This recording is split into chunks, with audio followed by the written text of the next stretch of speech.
The following podcast contains advertisements. If you prefer a podcast without advertisements, you can sign up for our ad-free version at patreon.com/lawfare. That's patreon.com/lawfare. You'll get rid of the ads, and we'll be very grateful. Hello, beautiful. I'm Amy Errett, founder of Madison Reed, a hair color company I named after my daughter. Madison Reed delivers gorgeous, lasting, high-quality hair color made with ingredients you could feel good about, and our licensed colorists are here to help you every step of the way. Experience your best hair color ever. Find your perfect shade at madison-reed.com and get 10% off plus free shipping on your first color kit. Use code RADIO10.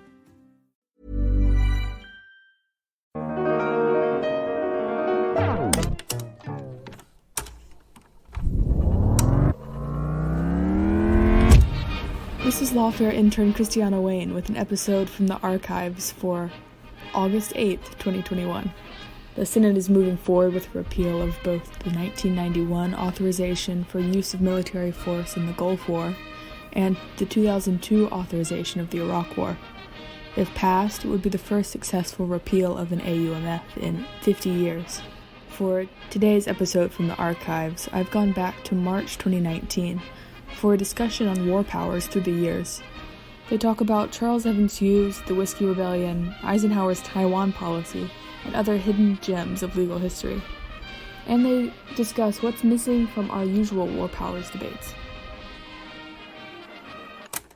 So, Matt, this is a podcast that I've wanted to do with you for a long time, and but I think requires a little bit of explanation to the listener because we're going to cover a lot of ground. You've been working on a book, and in the course of writing this book and researching this book, you keep discovering these little gems of legal history in national security law and war powers law that you have been spinning off as this growing collection of lawfare posts. And so I think of this as this, pile of stuff that Matt kind of found when researching his book. So let's start by having you describe the book project. Well, what is the larger project that these little gems of legal history keep bursting out of? Sure. Well, thanks for having me on to talk about it. So I want to write a book about constitutional war powers from the Revolutionary War to cyber war.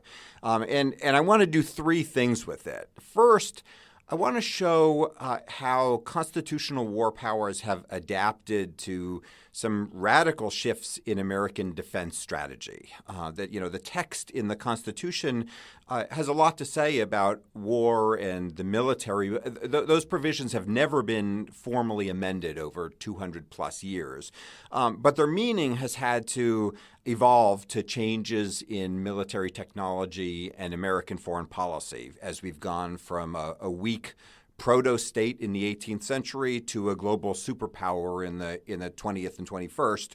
And I want to tell that story.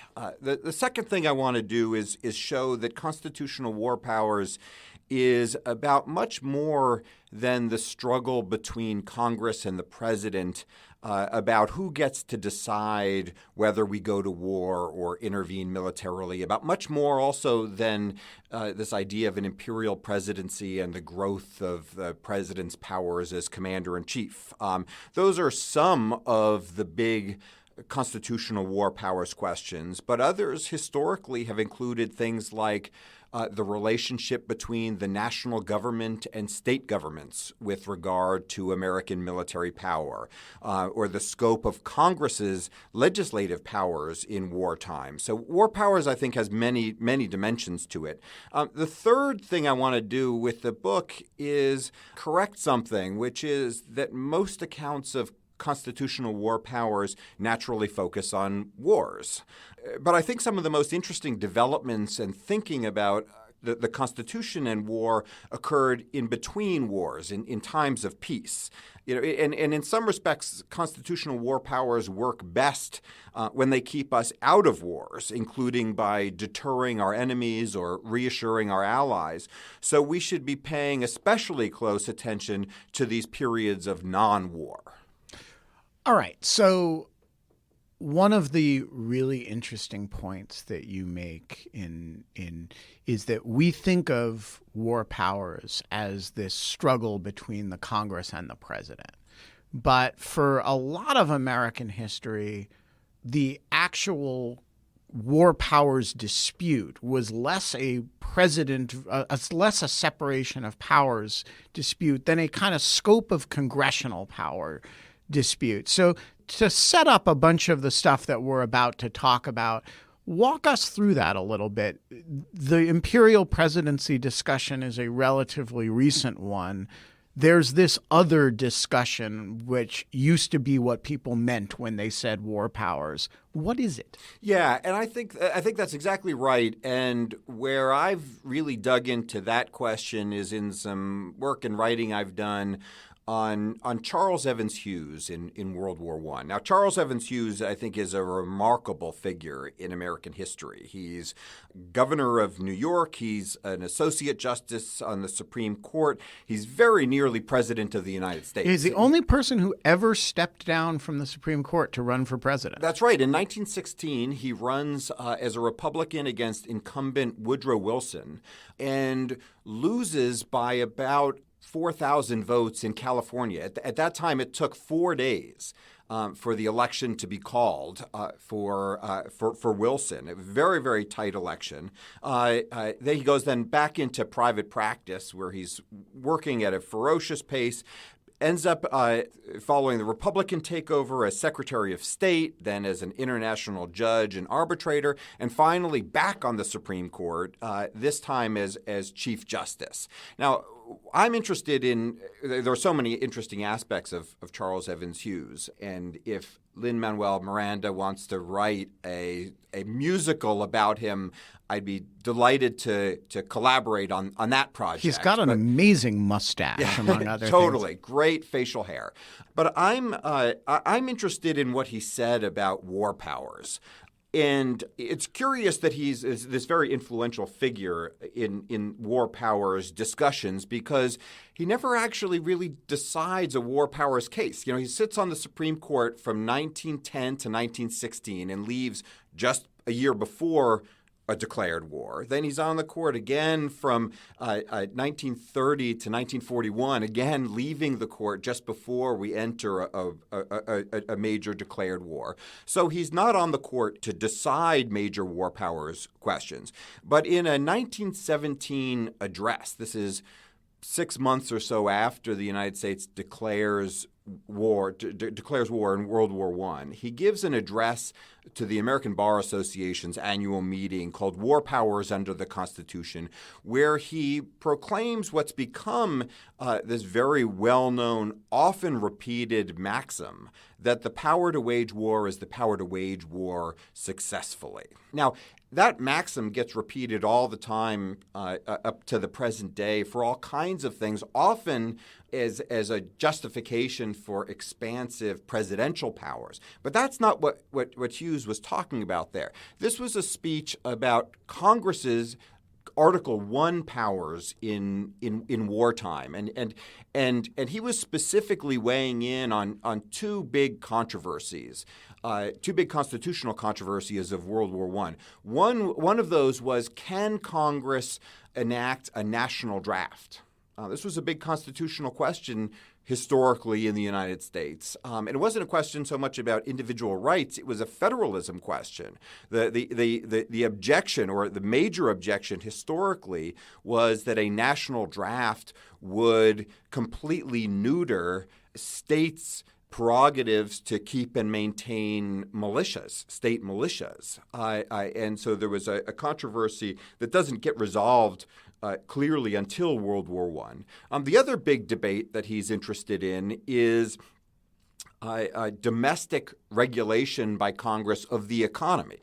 Congress passes vast delegations of economic regulatory power to the president in order to engage in what many now call total war, the sort of mass mobilization of the entire society, the entire economy, in order to wage industrial-scale war thousands of miles away. And so those are the issues that Hughes is saying the Constitution must allow because they are needed to wage war successfully. And he ends that speech with, I think, this nice poetic paragraph where he says, the genius of our founders was that they created a, quote, fighting constitution, and our fighting constitution, quote, marches. By that he meant this evolutionary approach to constitutional interpretation, that the basic features of constitutional war powers necessarily adapt as changes in military technology, changes in military strategy develop over centuries. So one of the really interesting things about your piece about Charles Evans Hughes is you have an image in it of the New York Times story of Charles Evans Hughes giving this speech to the Bar Association. And I was thinking, like, if a former justice gave a speech to the ABA today about the scope of war powers, there is no New York Times story about it the next day. In fact, maybe we would write something about it on Lawfare. And so my question is, why did the general press care what Charles Evans Hughes said about war powers? Yeah, so Hughes had special credibility on major constitutional issues and could speak about them authoritatively in that era.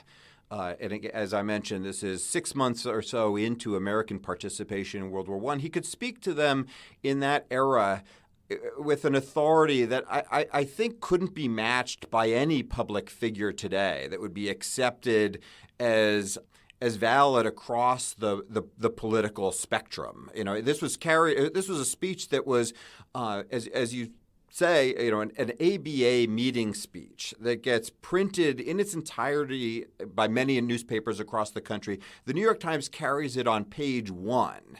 And so I think part of the coverage, the attention it gets, has to do with Charles Evans Hughes as a uniquely authoritative figure. He also had this great image. Later, Justice Jackson describes him as looking like God and talking like God. And so, I think he was somebody who the public and elite opinion really looked to for guidance on constitutional questions as American society was wrestling with huge issues, especially huge issues related to building this massive government apparatus.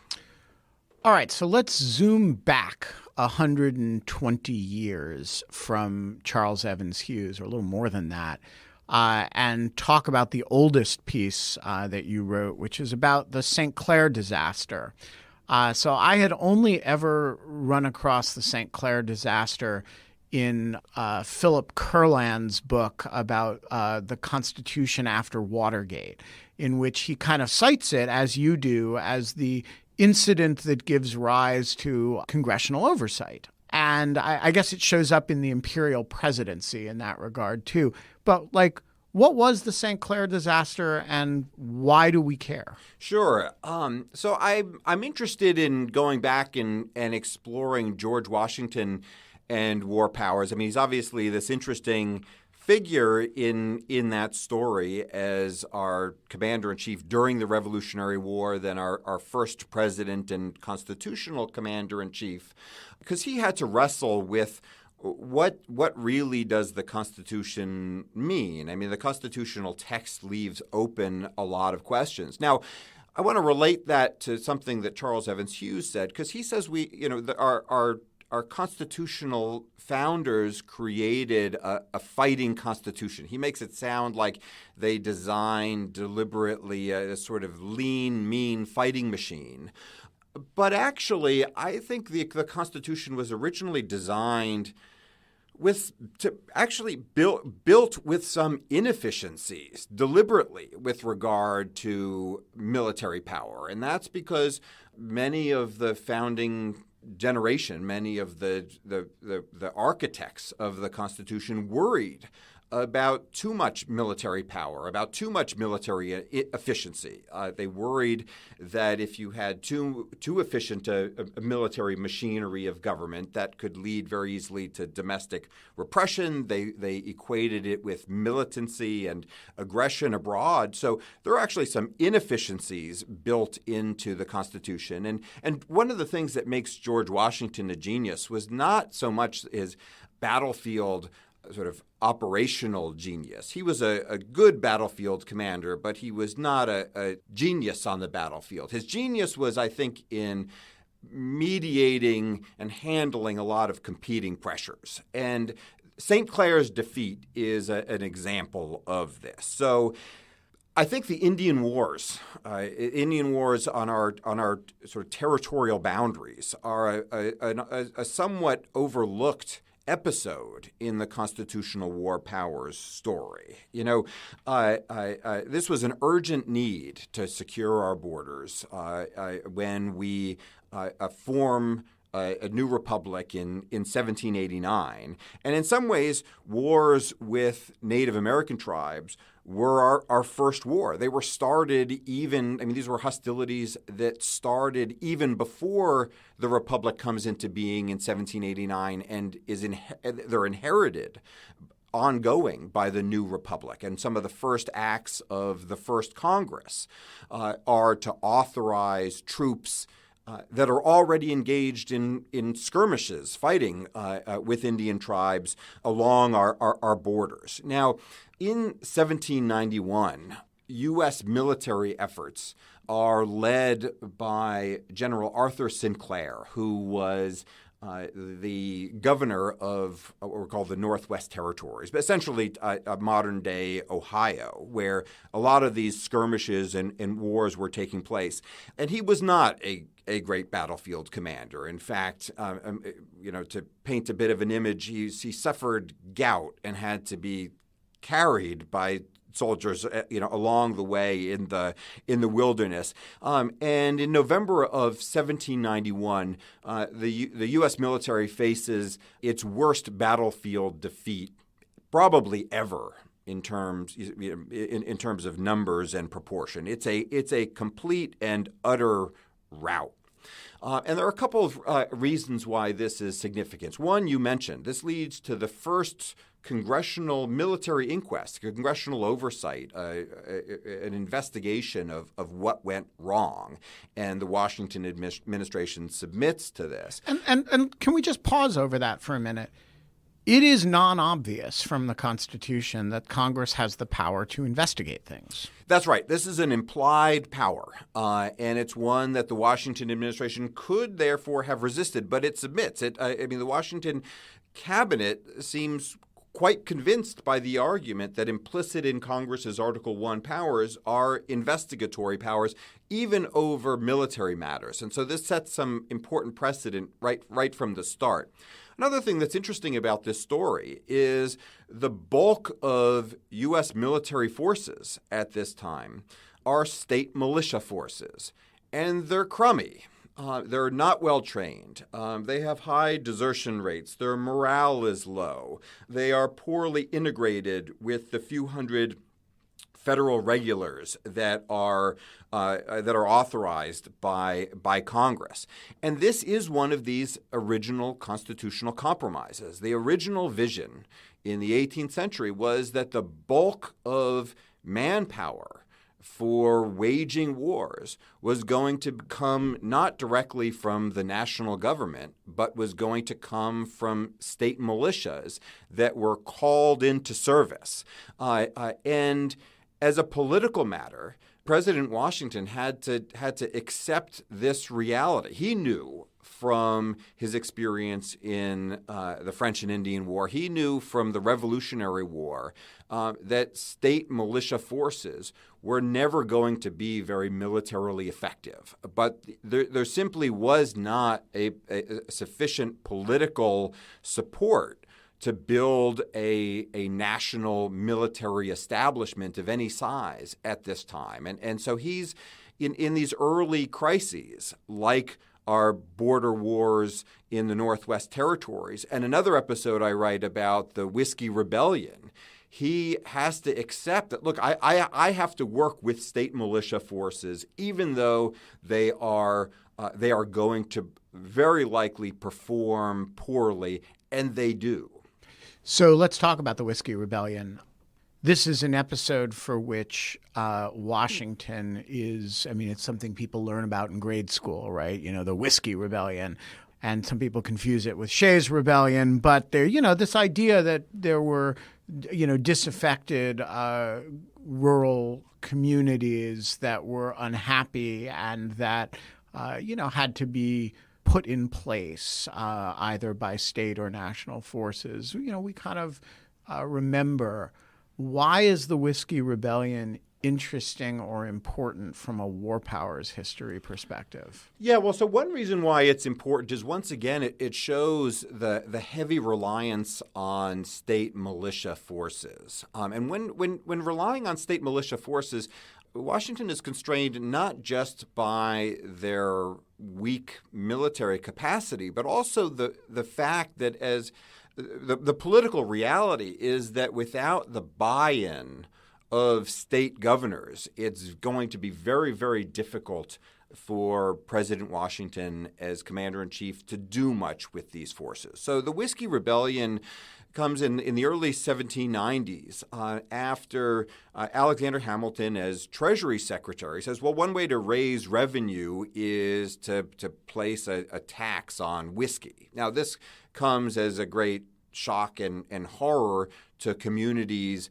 in areas like Western Pennsylvania that rely on whiskey essentially as currency. So it takes a very, very big hit in those communities. These are also communities that don't feel a whole lot of attachment yet to this burgeoning national government. They don't yet buy into very well the idea of a union. And so they rise up in rebellion. And over the course of several months, President Washington develops a plan to send a force of about 13,000 men to go over the Allegheny Mountains and suppress this uprising. Now, to give some sense of scale, 13,000 men, I think that's larger than the force that Washington commanded in the decisive Battle of Yorktown at the end of the Revolutionary War. This is a sizable army that he's leading. And by the way, he leads it himself. This is, I think, the only time in history that a sitting president actually leads forces in battle. It's not just commander-in-chief kind of back, whether in New York or ultimately at the White House. This is actually leading forces in the field. It's putting the commander in commander-in-chief. Absolutely. And so it's historically a very interesting and vivid moment for that reason. But, I think one of the things that's important about it is that, once again, it shows just how significant it was that our constitutional architecture leaves states as the repositories of a lot of military manpower. Because in order for Washington to launch his campaign across the mountains to put down the rebellion, he needs to basically get two sign-offs. One is actually he needs judicial sign-off. And that's, I think, interesting today when we think about, declarations of national emergencies and the role of courts in policing them. The Militia Act under which he was operating required that a judge a justice sign off on the existence of the predicate conditions, namely that violent conditions had overwhelmed the federal justice system's ability to maintain order.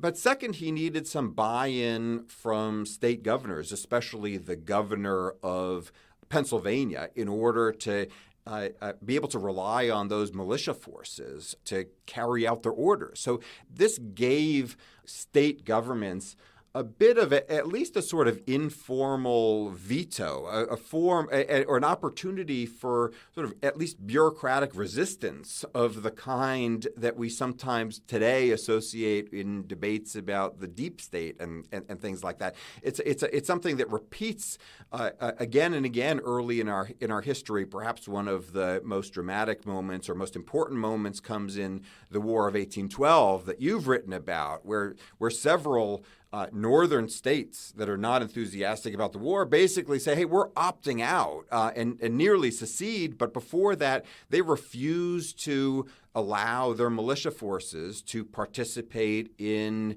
the invasion of Canada. Military strategy has to adapt to meet the demands of state governments early in our history. So when does this change? I mean, as late as the Civil War, parts of the Union Army are sort of donated by states, right? You have a lot of the regiments of the Civil War are organized by state, which is, I assume, a residue of this.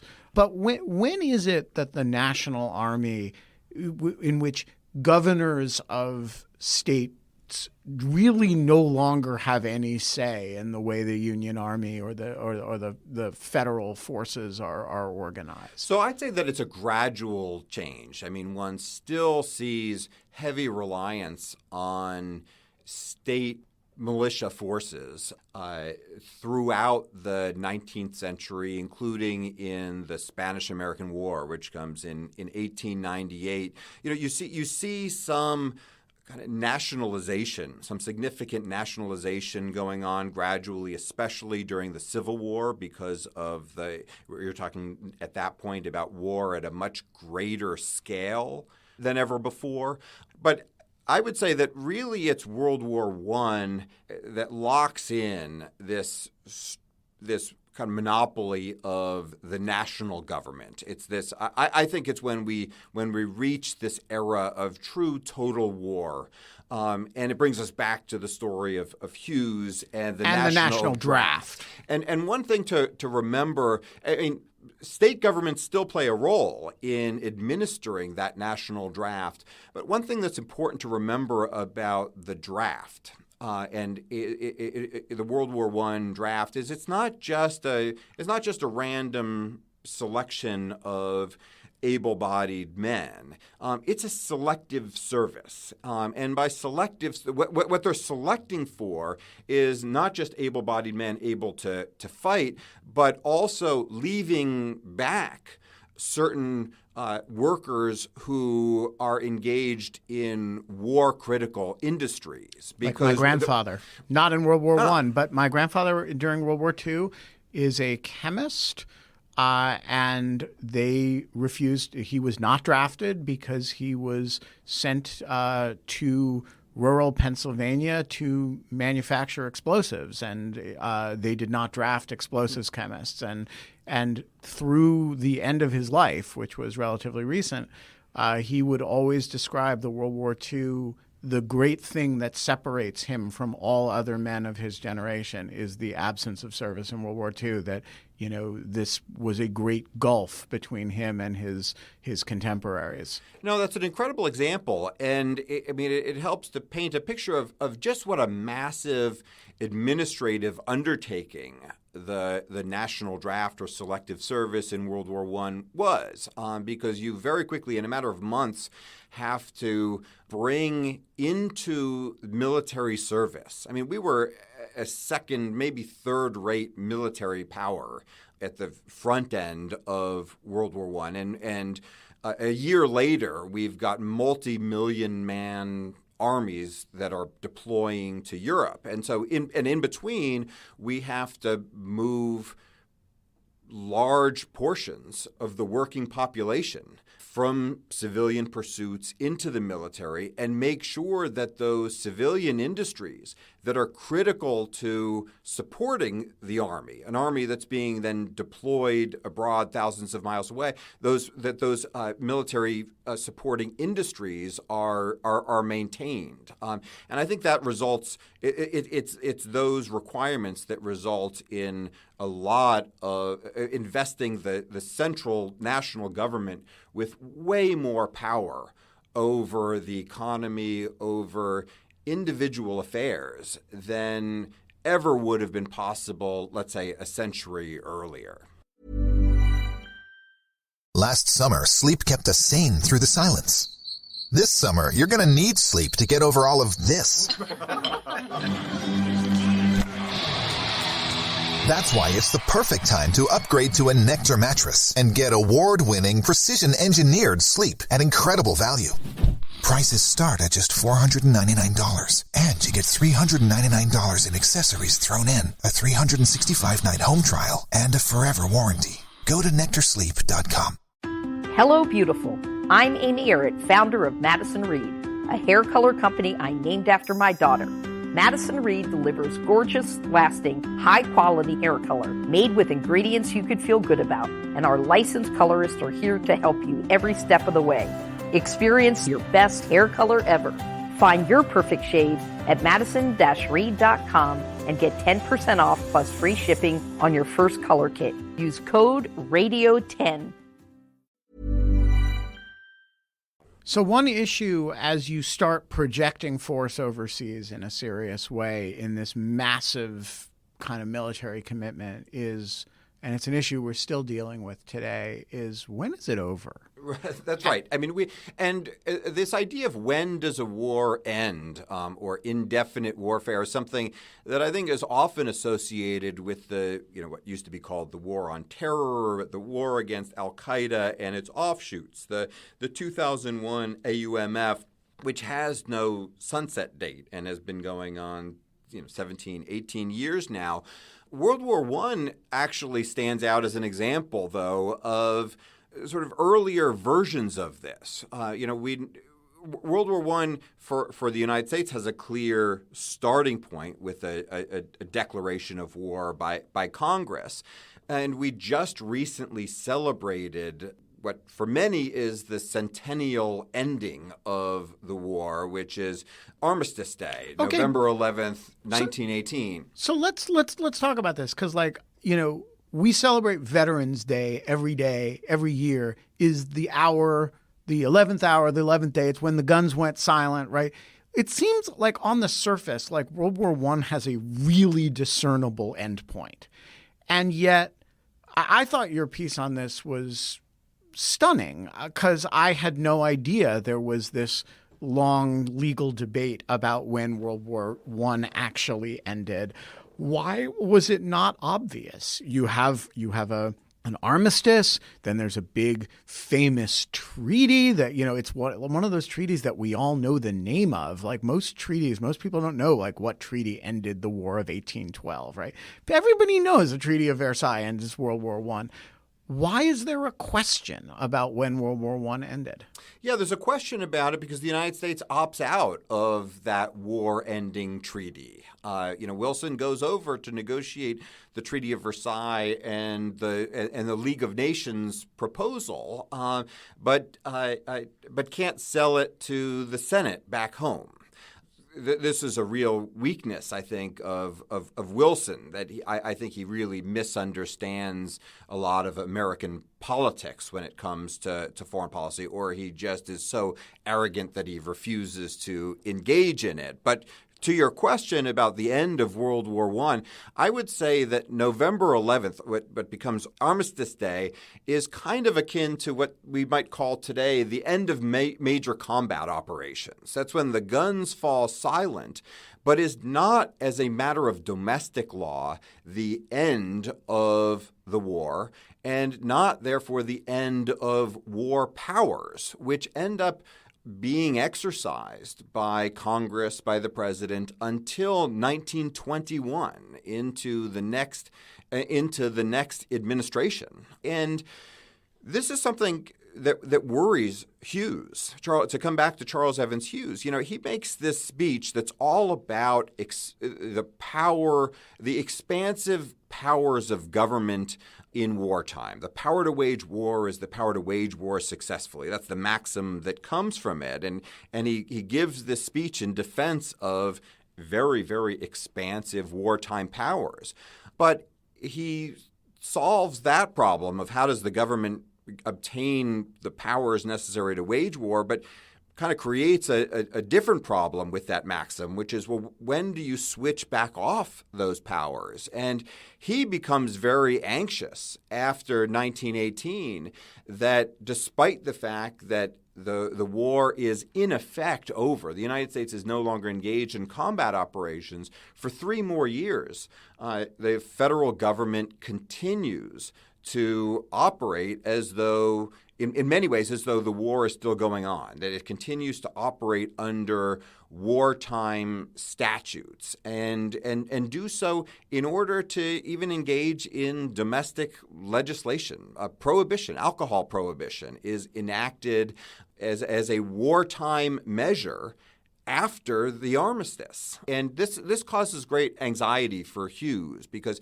he's concerned that having turned on this switch of war powers, if there isn't a good, clean way to turn it off, the government may be very hesitant to give back the powers, the added powers that it was vested with in order to, specifically in order to win the war.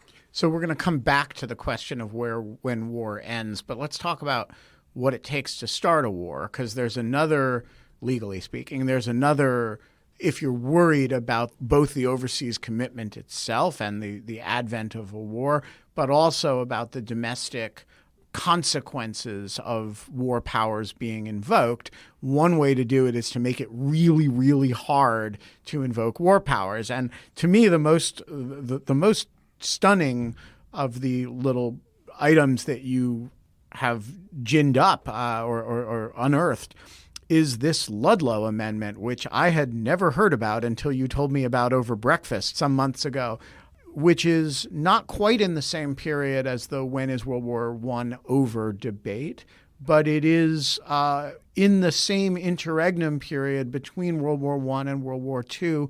We almost pass a constitutional amendment to require a referendum before we go to war. So what was the Ludlow Amendment and how close did we actually come to passing it?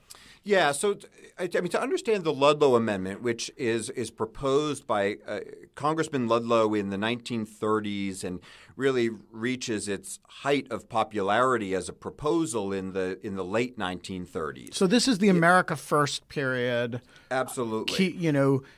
Keep us out of Europe's wars. Don't look for monsters overseas to slay. Yeah, that's exactly right. I mean, as you say, the proposed Ludlow Amendment would have required that unless the United States was attacked first, directly attacked, invaded, before Congress could declare war, there needed to be a national referendum approving a declaration of war. So it would add an additional constitutional requirement before we go to war. And this would have as you say, this is reflective of a certain isolationism, America Firstism of that era. But it attempted to constitutionalize that as an American strategy. This shouldn't just be American foreign policy to stay out of Europe's wars. It ought to basically be a constitutional requirement to do so. And, what interests me so much about the Ludlow Amendment is that we normally think about Congress's power to declare war or Congress's control over war decisions as the sort of gold standard if you want to make it hard to go to war. because it's hard to get Congress to pass anything. And so if you think the Constitution ought to be designed to be war averse, placing war declaration powers or war-making powers in Congress's hands seems like a smart way to go, a smart design choice. And I think most of us normally think about World War I as kind of a textbook war declaration, right? The war had been going on in Europe for several years. The United States slowly gets dragged into it. We have a big national debate about whether it's in our interest to try to remain neutral or to intervene on the side of the Allies. Ultimately, after a number of events, President Wilson proposes to Congress that we declare war. Congress debates it and approves. That seems like textbook how the Constitution is supposed to work. For many members of the American public, this was a terrible way to make a war decision. They saw American participation in World War I as having been led by war profiteers, war industries that stood to make a lot of money, or the financiers of war industries who stood to make a lot of money by American participation. They thought it was too easy for Congress to declare war. So Ludlow and others wanted to add an additional check on war making, and that was this idea of a national referendum. Now, it's hard to say how close did it ever get to passing, because the Ludlow Amendment never actually makes it out of the House of Representatives. And constitutional amendments are hard. You need to pass by a supermajority out of both houses of Congress, and then get 3/4 of states to ratify these amendments. But in this critical period of 1937, 1938, a whopping 3/4 of the American public say they in polling say they support the Ludlow Amendment. So it has great popular appeal. Ultimately, though, a couple years later, we are attacked in Pearl Harbor, and at that point, FDR is trying to sort of slowly navigate the United States into World War I. And then our constitutional evolution takes a radically different turn, right? Instead of the Ludlow Amendment, which would have made it much harder for the United States to go to war. From World War II, really after World War II onward, it becomes much easier constitutionally to take the United States into war, because that's when you have this real acceleration in the growth of the so-called imperial presidency, the expansion of unilateral presidential powers to use military force abroad. So, I mean, I think it's almost more dramatic than that, right? Because in the Ludlow Amendment period, the whole debate is over whether Congress has too much authority to take us to war, and then Pearl Harbor happens, and by the time of the Korean War, the question of whether Congress's authority is even necessary anymore, right? It's like this. We went from the debate being about whether you needed specific ratification from the public to whether the president can kind of do it on his own. I think that's entirely right, and it is interesting. As I say that today. Certainly the original vision of the Constitution, and I think in many minds today, sort of putting congressional deliberation in charge of war decisions seems like a sort of a gold standard. But you go back to the 1930s, and a vast majority of the public thought Congress can't be trusted with decisions about whether or not to go to war. All right, so. We have a very active debate in which you and I have both been participants about how to amend the 2001 AUMF, whether it should be repealed and replaced with something else, whether it should be modified, revoked entirely. And you wrote a piece last month about an AUMF that was passed in 1955. About the island of Taiwan. And listeners will recall that The United States has never actually fought a war over Taiwan. This AUMF puts our current debate over the 2001 AUMF in a remarkably different light than I think we normally think about it. So give us a sense of what happened in 1955 and how different the debate was then than it is now over AUMF. Sure. So, and let me say, I'm really enjoying right now digging into the AUMF that were proposed and passed during the Eisenhower Age, the Eisenhower era. And I urge listeners to spend some time reading some terrific new books about Eisenhower. I especially recommend one by historian Will Hitchcock called The Age of Eisenhower. Eisenhower is, I think, an incredible and underrated commander-in-chief, and the I'm enjoying it in part because he's sort of this anti-Trump figure. Other than their mutual love of golf, they are complete opposites along almost any dimension. Eisenhower is the hero of World War II. Trump avoids participation in the Vietnam War. Eisenhower is totally self-effacing and selfless, whereas Trump is totally selfish and can't stop bragging about himself. I mean, they're completely opposite characters. But for our purposes here, Eisenhower was also very thoughtful about constitutional war powers. And his approach to defense, American defense, and this was an era in which the United States feels great vulnerability to a rapidly growing Soviet nuclear arsenal. His approach to defense included strong alliances and an emphasis on wielding nuclear threats as part of our defense strategy. And that meant that even small-scale conflicts could very quickly grow into big ones, probably nuclear ones. And he believed very strongly, I think, as a matter of principle, but also as a matter of strategy, having seen Truman's Korean War without congressional authorization sort of drag on and drag down the Truman presidency.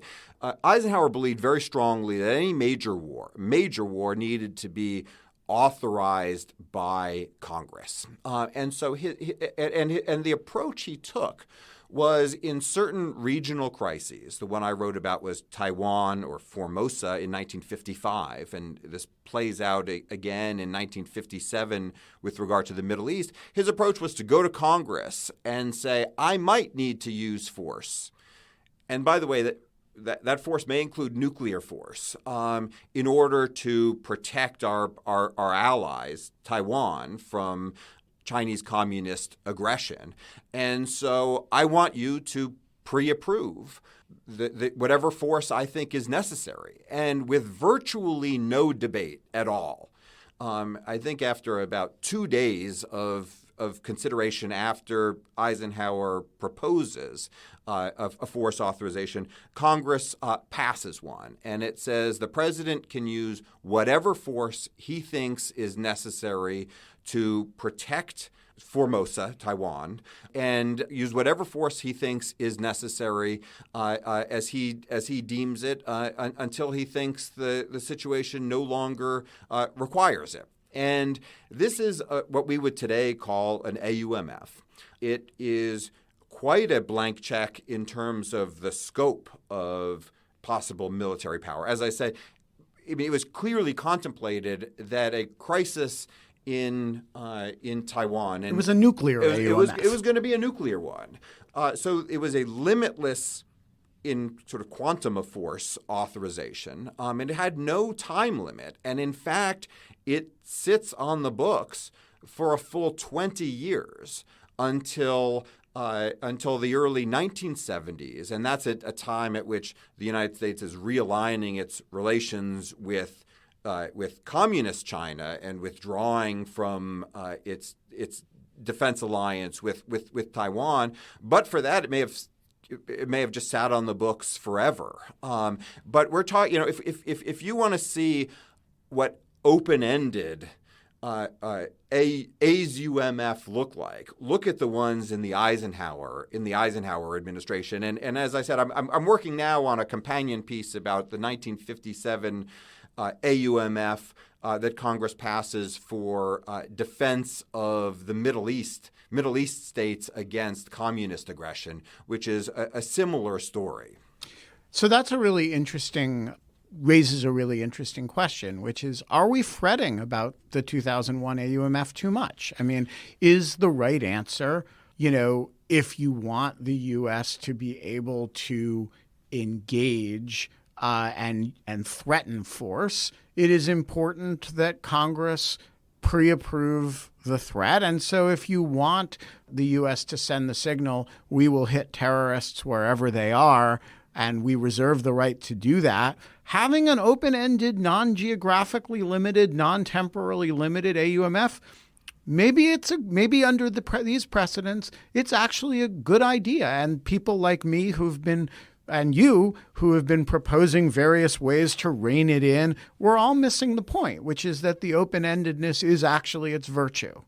Well, I wouldn't go so far as to say that the open-endedness is its virtue. I wouldn't either, but I'm throwing it out on the table as a discussion piece. Right, to provoke discussion, I don't look at the Eisenhower AUMF as models of governance. And by the way, the Congress passes this first one, essentially just giving Eisenhower the sort of blank check. It's much more careful and debates for months the proposed even bigger blank check for the Middle East in 1957, but ultimately essentially gives it to Eisenhower. And by the way, the 1957 force resolution, which says the president can use whatever force he deems necessary to protect Middle East states from communist aggression, that one is still on the books. That one is never repealed.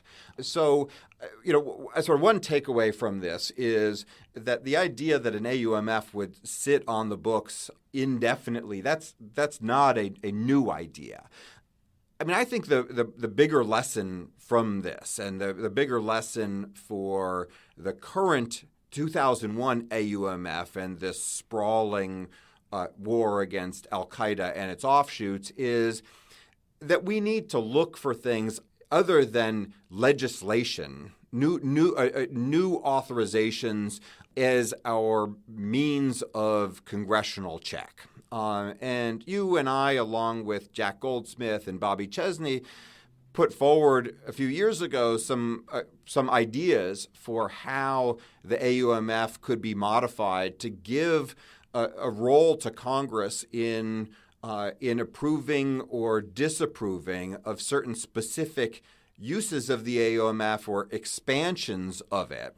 I still think that's a worthwhile approach to governing in this area. I mean, we were criticized at that time as sort of authorizing a forever war, and so the proposal was sort of shot down by a lot of critics. Well, we now have that forever war, and we have it without any of the governance restrictions that we would have created. That's right. And so I think we do need to be looking much more creatively at what kinds of mechanisms can really promote genuine executive, legislative, joint deliberation about who we should be fighting and where.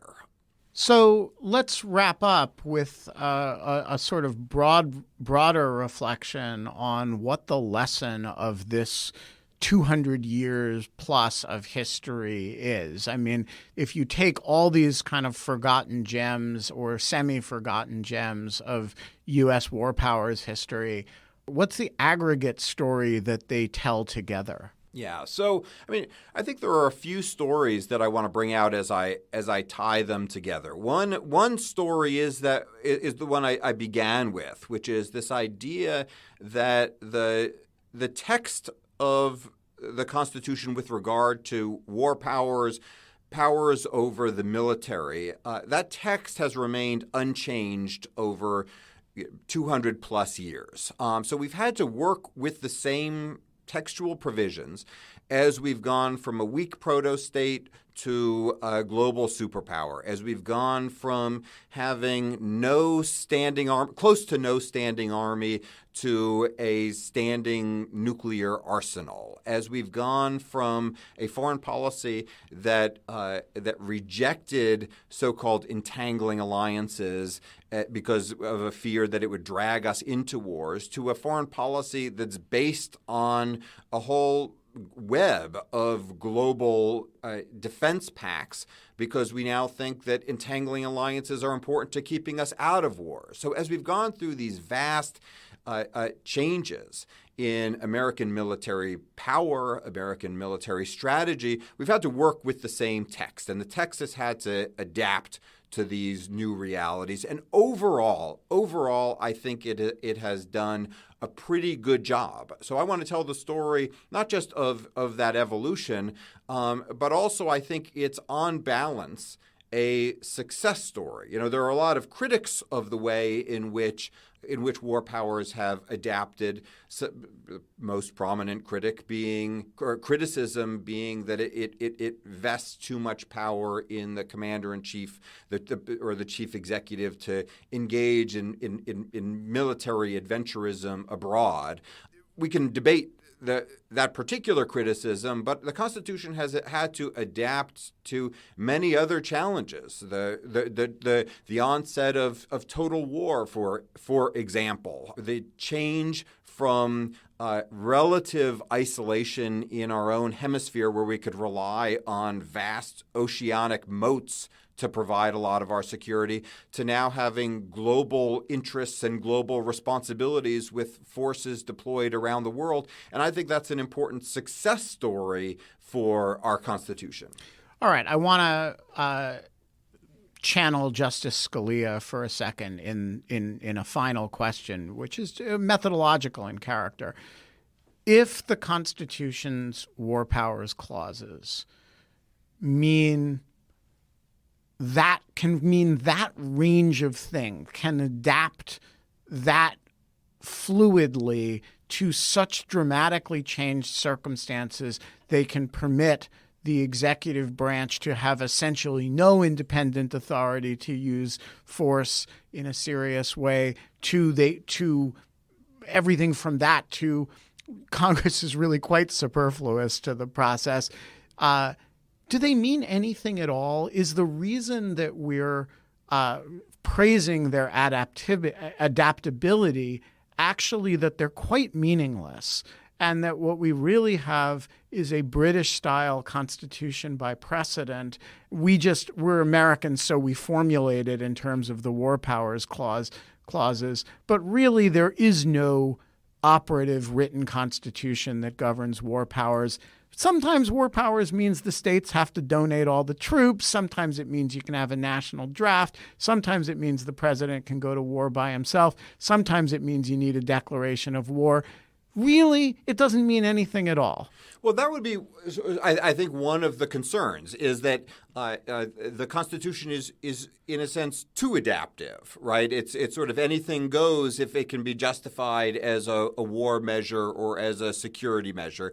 And one of the things that I'll want to do in this project is talk about how constitutional law does, while it is evolutionary and adaptive, and for the most part it has been permissive of these changes in American foreign policy, American grand strategy, it does still exert certain checks and constraints, and that'll be a part of the story that I think is critical. And sometimes, by the way, these adaptations lag, right?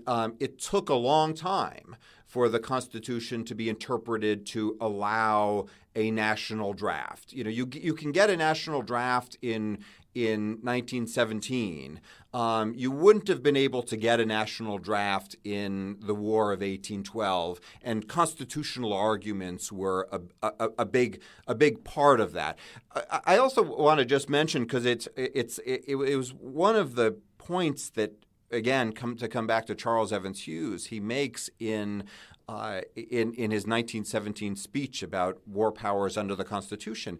While many provisions of our Constitution adapt, expand, flex in wartime, right? The constitutional rights vary depending on the level of threat, or Congress's powers expand to deal with wartime problems. There are certain features of the Constitution that are fixed and for which we'd countenance, I think, no flexibility at all. And I'll give just one example, which is we elect a new president every 4 years on a certain date.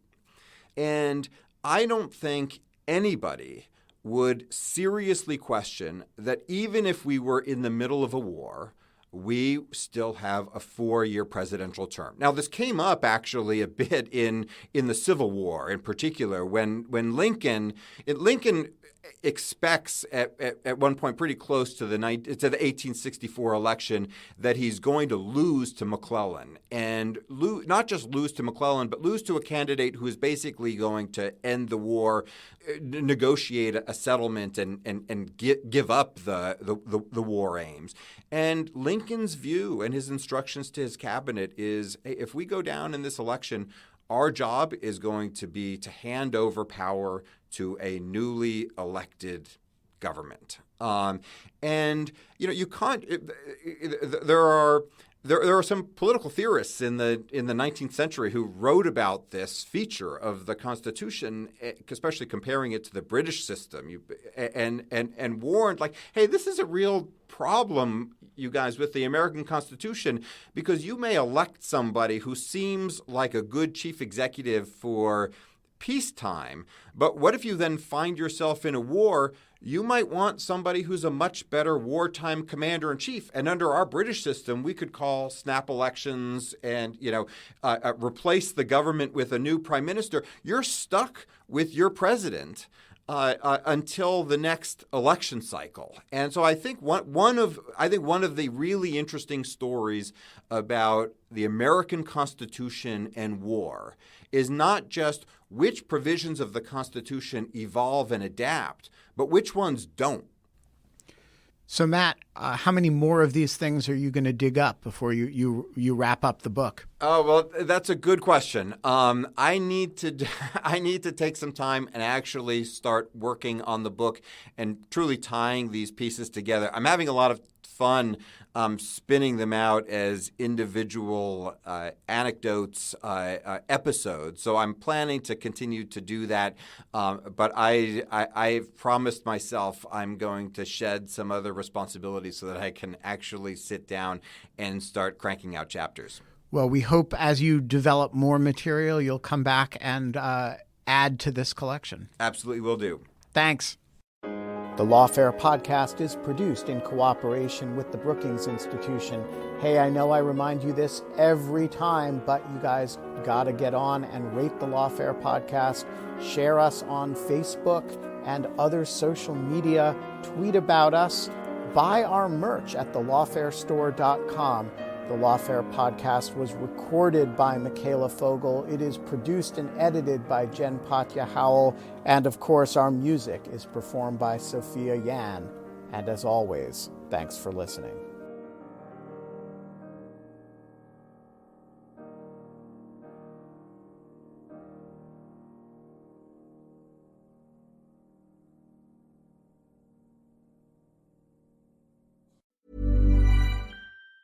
Hello, this is Hannah from Red Handed. Would you like to watch something scary? Like, really scary. So scary you'll hide behind the sofa? Then you need Shudder. Shudder is the ultimate streaming service. If you like heart-racing thrillers, the mind-bending supernatural, and a good old gut-wrenching horror, discover an unbeatable collection of Hollywood classics and critically acclaimed new genre films that are sure to leave you feeling satisfied, if a little freaked out. Sign up now at shudder.com. That's SHUDDER.com. Shudder. So good, it's scary.